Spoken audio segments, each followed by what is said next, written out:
Hi, I'm Jackie. I'm a science communicator with CSIRO Petroleum.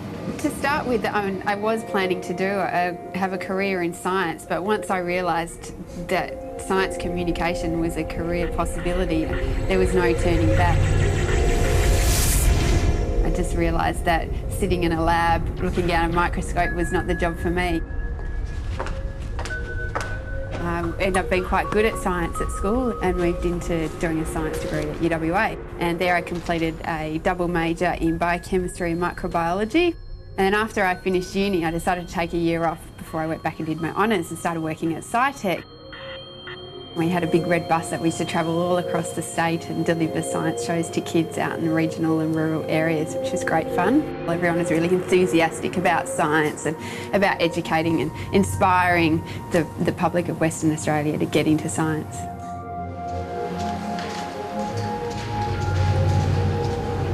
Hi Richard, how you going? Hey Jackie, how's it going? Come in, come in. What are you up to today? Oh, just the usual.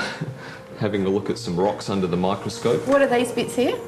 Well, these are quartz grains. You can see here. CSIRO is obviously a really big research organisation. There's about 6,500 staff. Our scientists are really busy people and communications isn't going to be at the top of their priority list, but we still want to communicate their work. We're writing this brochure, the fluid history analysis, which is the research that you guys are doing so that we can use it for business development and getting new clients.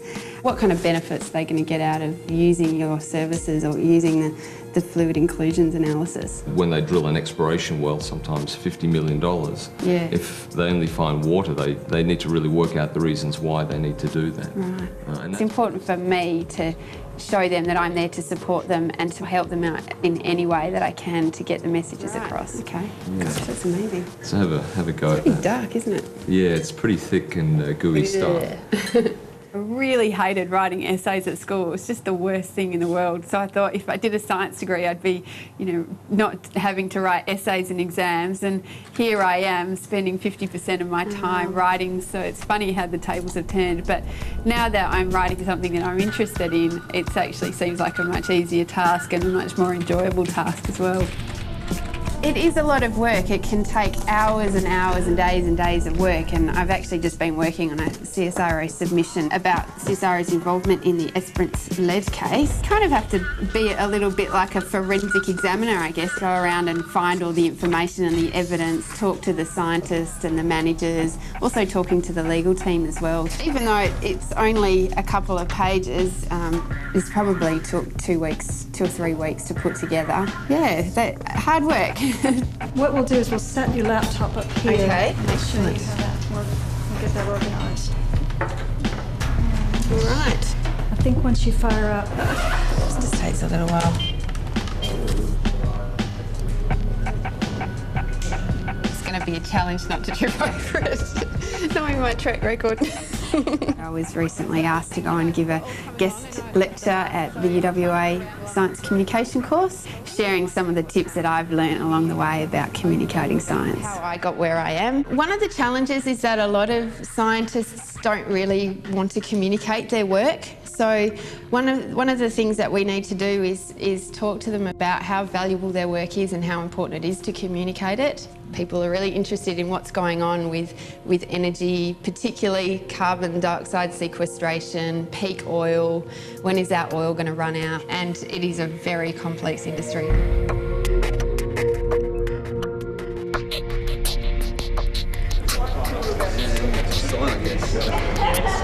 So this was some more back in the environmental, looking at reclamation of mine tailings again and how the soils develop.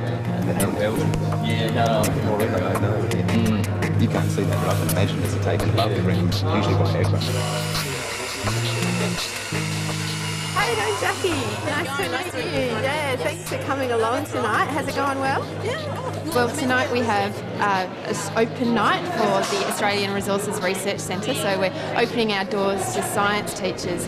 Hopefully come along and learn something and take the inspiration and enthusiasm back to the classroom. Running this over, and then we... Hello. How are you guys going? Oh, well, thanks. Hi, Jackie. Oh, we're back at the slime. What do you had to go with us? What's slime got to do with minerals? We've made up a story that it's from outer space and that it's in its cryogenic storage, but in actual fact it's slime with iron filings, and it's something you could do quite easily in the classroom. All you need is a very strong magnet, and as you can see, it's alive. I really enjoy organising events. They are a lot of work, but you always get to see the rewards paid off when the event comes together, and it's just fun. It's just a great thing, and at the end of the night you can say what a good success and move on to the next one. Even though it is a pretty tough job sometimes and there's always something to do, I think that I kind of soak up the energy from around me when I'm talking to scientists and they're telling me about the great things that they're doing, or when I'm organising an exciting event or speaking to the media. I do try and feed off that energy as well, and I just really love what I do. You know, there's always so many fascinating things that I'm learning every day, new stuff that I'm learning that makes me just think, wow, this is great, it's a great job.